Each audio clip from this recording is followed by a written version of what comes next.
bawat live stream. Ito na, hello po sa inyong lahat. Ready na ba kayo sa chismisang may trivia? Let's play! Sang Sabog! Amazing! Ang alay natin sa Buwisit Blaster. Ito na siya, my love, Betong Sumaya! Mamang! Yes! I miss you so much. I miss you so much, Betong. Betong, magpapasabog ka na ba? Aba, magpapasabog na! Halika na. Buka na dito. Kailangan tanggalin, no? Tanggalin mo na, kasi sayang, mahal pa naman ang salamin nito. Halika na. Yan, okay. Ito na ang iyong unang sang tanong. Sang Sabog! Bago siya mag-showbiz, alin dito ang isa sa mga naging racket ni Cherry Solomon? Noon, ha?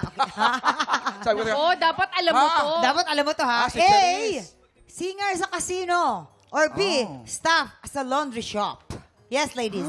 Ay, nako, si Ate Cha, napakasipag talaga niya na tao. Bata pa lang siya actually, 11 years old, nag-start na siya magtrabaho para makapagsuporta sa mga kapatid niya. Dahil yung kanyang nanay ay nasa ibang bansa. Oh, Yes. nasa Japan. Nasa Japan. Yes. Kaya sa ano siya, sa laundry shop siya nagtatrabaho. Laundry shop. Bata pa lang siya, mahilig na siyang maglaba. Yes. Eh, tingnan mo ngayon, superwoman.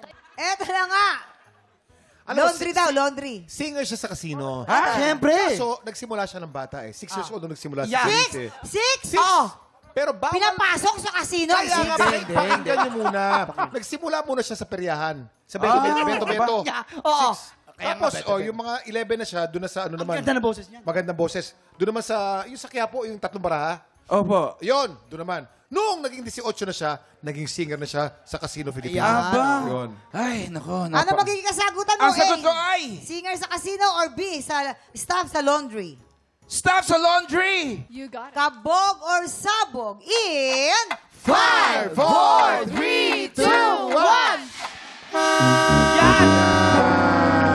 Kasi sabi ko sa iyo eh. Ala! Natatawa sina Annalyn My sa'yo. goodness, singer pala siya sa casino. Kuya, hindi mo alam yan, Kuya Betong. Charis, hindi ko alam na... Bumakit Uy, ka grabe ka. Ilang dekada na kayong magkasama. para makadagdag daw sa Di- budget ng kanyang... Hindi mo Hindi man alam? namin napag-usapan yung mga panon na...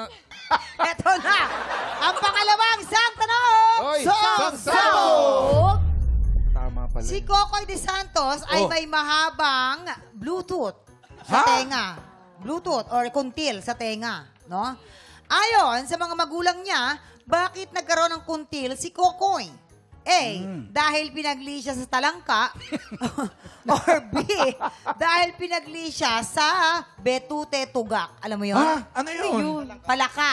Palaka. Yung ito ay pagkain sa Sa Pampanga. Pampanga. Oh, betute tugak or palaka. Yes. Yes, Talangka. Talangka. Talangka. Ang galing, kaya ang galing yung gumapang na bata pa lang siya. Pag lumalang siya, kasama to. Gumaganon din. Parang palikpik. Doon siya huminga. Minsan doon din siya lumalang, nag-swim. At habang ginagamit niya, palaki ng palaki At na eh. oo, tsaka Yung advance evolution. siya. Tinuturuan niya Oo. sa doon siya sa, ano, sa swimming competition. Yes. Lagi siyang advance. Hindi siya paglabanan.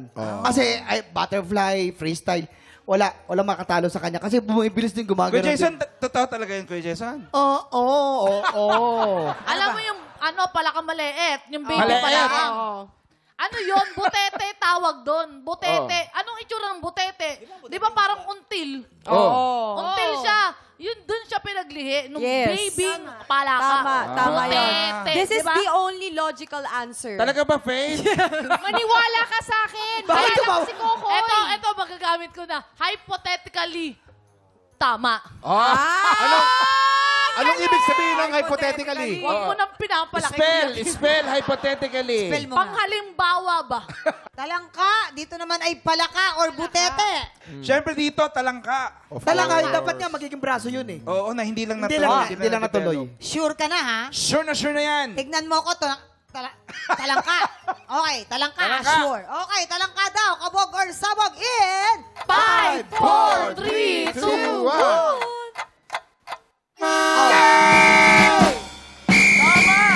Kuya Jason. Tama. Yakin. Pinaglita lang siya sa talangka. Ay, Okay, nako. tignan natin kung makasagot ka pa ulit. Ito na ang pangatlong sang tanong. Sang Sabog!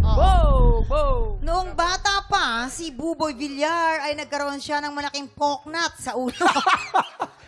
Anong nakakatawang advice ang sinabi ng mga kaibigan ni Buboy para tumubo ulit ang buhok sa poknat niya? Aba, malay ko. Eto nga, makinig ka. A.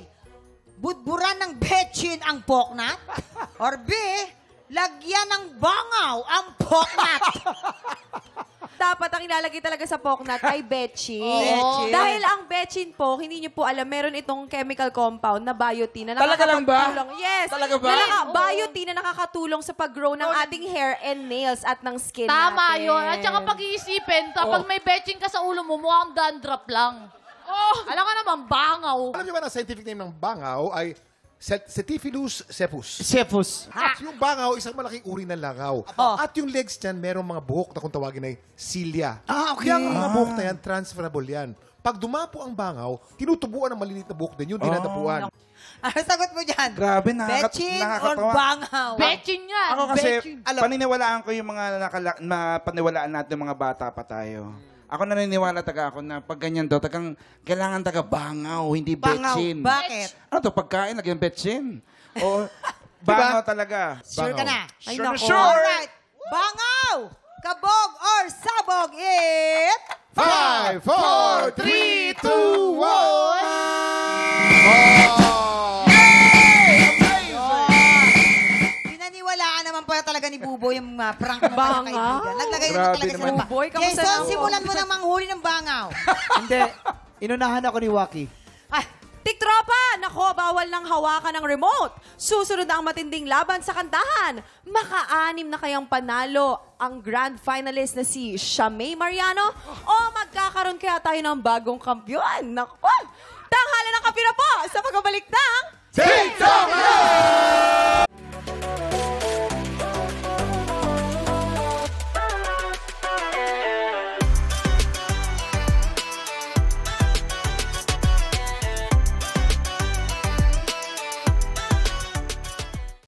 Tiktropa, pinanood mo hanggang sa dulo itong video na ito?